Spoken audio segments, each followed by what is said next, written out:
আগামী 22 ডিসেম্বর যকসু নির্বাচনের তারিখ ঘোষণা করা হয়েছে। আমরা চাই না বিগত দিনে যেভাবে জাতীয় পর্যায়ে আমির আমির নির্বাচন হয়েছে, যকসু নির্বাচন কোনোভাবে এই আমির আমির নির্বাচনের মধ্যে পড়ুক। এখানে অপরাজনীতির আশ্রয় যারা ফেলতে চায়, মিথ্যাচার যারা করতে চায়, তারা জগন্নাথ বিশ্ববিদ্যালয়কে ধারণ করে না বলে আমরা মনে করছি।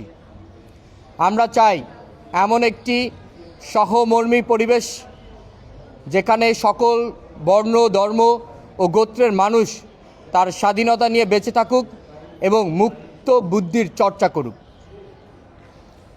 প্রিয় ভাই ও বোনেরা, আমরা চাই প্রোপাগান্ডা যেন রাজনীতির মূল উপাদান না হয়। সকলে তার নিজস্ব শিক্ষার্থী বান্ধব ম্যান্ডেট শিক্ষার্থীদের কাছে নিয়ে যাবে, তাদের কথা বলবে, শিক্ষার্থীবৃন্দ পছন্দসই প্রার্থী বেছে নেবে। এতে করে যারা সর্বাধিক সমর্থন পাবে তারাই শিক্ষার্থীদের অধিকার নিয়ে ভবিষ্যতে কাজ করবে বলে আমরা মনে করি। প্রিয় সুধীবৃন্দ, আপনারা জানেন আগামী 22 ডিসেম্বর যকসু নির্বাচনের তারিখ ঘোষণা করা হয়েছে। এই তারিখকে কেন্দ্র করে আমরা আমাদের আনন্দ আমেজকে উপলব্ধি করছি, আমরা আমাদের যকসু নির্বাচনকে উপভোগ করছি। সেই আনন্দঘন পরিবেশকে নষ্ট করতে প্রশাসনকে ব্যবহার করে নির্বাচনকে একটি অনিশ্চিত পথে নিয়ে যাচ্ছে বলে আমরা মনে করি। আমরা সুস্পষ্টভাবে বলতে চাই, প্রথমবারের মতো যকসু নির্বাচন হচ্ছে। বহুল আকাঙ্ক্ষিত এই নির্বাচন দীর্ঘদিনের আন্দোলন সংগ্রামের ফসলে রূপান্তরিত হচ্ছে। এই নির্বাচনে সর্বোচ্চ সংখ্যক শিক্ষার্থীদের উপস্থিতি নিশ্চিত করে পূর্ব ঘোষিত তারিখ অনুযায়ী অর্থাৎ 22 ডিসেম্বরই নির্বাচন আয়োজন করতে হবে। আমরা চাই না বিগত দিনে যেভাবে জাতীয় পর্যায়ে আমির আমির নির্বাচন হয়েছে, যকসু নির্বাচন কোনোভাবে এই আমির আমির নির্বাচনের মধ্যে পড়ুক।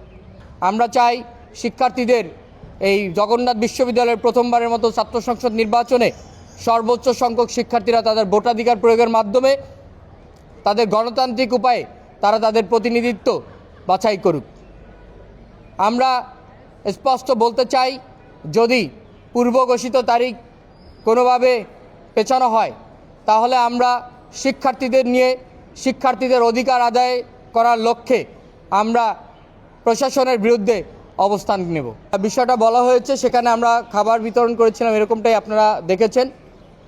দেখেন, হঠাৎ করে যেই প্রাকৃতিক দুর্যোগ অর্থাৎ ভূমিকম্পের যে উদ্ভূত পরিস্থিতি আমাদের সামনে এসেছে, এইবারের মতো এরকমভাবে আমরা এটার সাথে কখনো পরিচিত ছিলাম না, যার মধ্য দিয়ে আমাদের ক্যাম্পাস কিন্তু বন্ধ ঘোষণা করা হয় এবং শিক্ষার্থীরা বাড়ি ফেরে। এখন তাৎক্ষণিক এবং জরুরি অবস্থায় আমাদের কাছে মনে হয়েছে যে শিক্ষার্থীদের পাশে দাঁড়ানোটা যৌক্তিক। শিক্ষার্থীরা নিরাপদে যাতে বাড়ি যায়, তাদের যাতে কোনো সমস্যা না হয়, সেই বিষয়টিকে লক্ষ্য করেই আমরা তাদের পাশে দাঁড়িয়েছি। আমাদের যে ব্যয়ের জন্য টাকা দেওয়া হয়েছে, এটা আমাদের আগের ঘোষণা ছিল যে আমরা, আপনারা অনেকভাবে জগন্নাথ বিশ্ববিদ্যালয়ের বিভিন্ন পেজে জানতে পেরেছেন যে যেই নূর 15তম আবর্তন ফিনান্স ডিপার্টমেন্টের নূর, তার পাশে দাঁড়ানোর জন্য একটা নির্দিষ্ট অঙ্কের টাকা ঘোষণা করা হয়েছে। সেই পূর্বের ঘোষণা অনুযায়ী ওই দিন টাকাটা তাকে প্রদান করা হয়েছে।